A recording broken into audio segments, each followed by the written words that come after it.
Ce soir, les Barians vous présentent votre programme télé. Sur TF1, Laurence Barian est l'invitée spéciale du journal de 20h pour un interview préfilmé à la rencontre d'une sextagénaire qui change de vie. Bonjour à tous.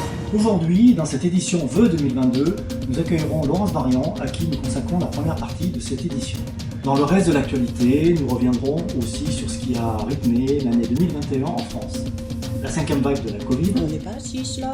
Les Parisiens qui retournent télétravailler en famille, un peu de sport avec l'Euro, les JO, le Tour de France, le retour de Thomas Pesquet et de ses clichés, le changement climatique, la continuité du mouvement MeToo et de nombreuses autres actualités que nous ne sommes pas prêts d'oublier. Bonjour Laurence. Malheureusement, nous n'avons pas pu recevoir notre invité en studio puisque Laurence, vous êtes maintenant une personne à risque. Nous voilà donc en duplex de Viva Bella. Dites-nous tout. Quel est votre secret pour affronter votre nouvelle vie de sexagénaire, le sourire aux lèvres? Bonjour et merci pour cette invitation. Vous avez raison Pascal, effectivement j'ai le sourire aux lèvres. J'ai plein de projets car il y a du changement. Elle reviendra sur ce qui l'a poussée à en arriver là. Et je vais commencer par un détail, mais pour garder de la compagnie après le départ progressif de mes enfants de la maison, nous avons décidé, mon mari et moi, d'adopter, tenez-vous bien, un blog. En me mettant au champ et à la peinture, Eh bien, Laurence, j'ai l'impression qu'il y a un petit problème technique. Quoi? Merci Laurence pour toutes ces explications. En résumé, je retiens que votre projet c'est un blog et vous devriez aussi essayer de progresser en cuisine. Ah, justement, ça tombe bien, je voulais vous dire. Rendez-vous ce soir sur TF1 au journal de 20h. Les aventuriers de Phuket en Thaïlande. Ils survivent sur une île coupée du reste du monde où ils surmontent tous les dangers. Vraiment tous les dangers. Mais dans cet épisode, tout ne se passera pas comme prévu, car l'aventurier Cyprien a de nouveau fait polémique. Après avoir miraculeusement trouvé un briquet sur la plage la semaine dernière, il a maintenant publié des photos de ses vacances sur les réseaux sociaux datant de son aventure, du jamais vu dans l'histoire de Koh Lanta. Parmi les photos, on y retrouve d'abord les paysages incroyables des îles du sud de la Thaïlande avec Phuket, Koh Phi Phi et ses falaises, et Koh Samui. Les plages proposées par l'émission ne lui suffisaient apparemment pas. Et il ne s'est pas arrêté là. Il a réussi à se hisser jusqu'au nord de la Thaïlande. Il y a croisé d'innombrables temples dont Wat Arun, le temple blanc et le temple bleu. Il a aussi fait un tour des canaux de Bangkok où les pilotis sont parfois très instables, tout comme son aventure. Côté faune, il a pu y trouver des varans, des singes et des éléphants.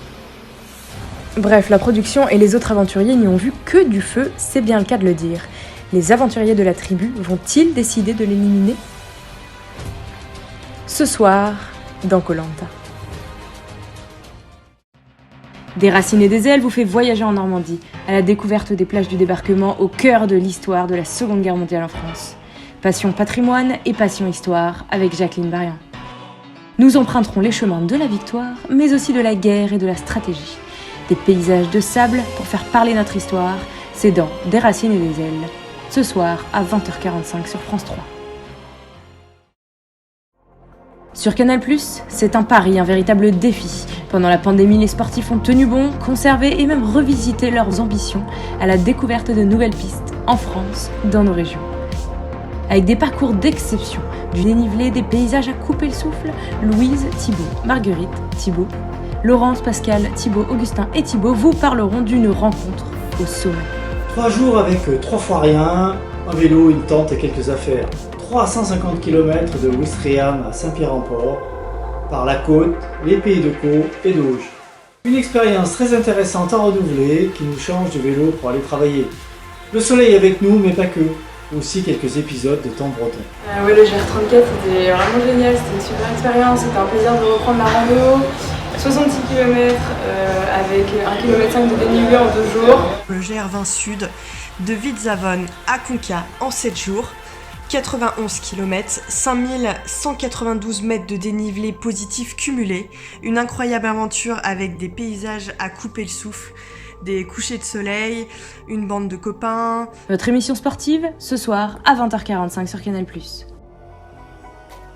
Sur M6, dans Mieux chez soi, rendez-vous dans 2 appartements de banlieue parisienne. Bonjour, bienvenue chez nous. À Clichy et à Asnières, 2 couples s'installent. Bonjour, bienvenue chez nous. Notre agent est accompagné des meilleurs architectes et ouvriers de France pour décorer et aménager leurs appartements. Donc comme vous pouvez le voir, on a quelques travaux à faire. Le petit défi, c'est qu'on doit casser la cloison en une demi-journée parce que ce soir, on fait notre crémaillère. Et non, avec ces clichois, pas de temps à perdre. Bon, c'est une belle étape de fête, mais c'est pas fini. Je vais vous mettre face à un nouveau défi puisque nous avons maintenant un week-end pour construire ce meuble, puisque le week-end prochain nous recevons pour l'anniversaire de Thibaut. Ce serait donc une bibliothèque qui fait à la fois bureau et cloison et qui permettrait de séparer l'espace en deux en fait. On aurait d'un côté le salon qui serait évidemment très lumineux et de l'autre le bureau. Du côté d'Anières, le timing est moins serré, mais les locataires sont exigeants. Au programme, déménagement, aménagement intérieur et décoration. Merci beaucoup Stéphane, on est vraiment très ravis de cette nouvelle décoration style industriel. Mieux chez soi, inédit, ce soir à 21h sur M6.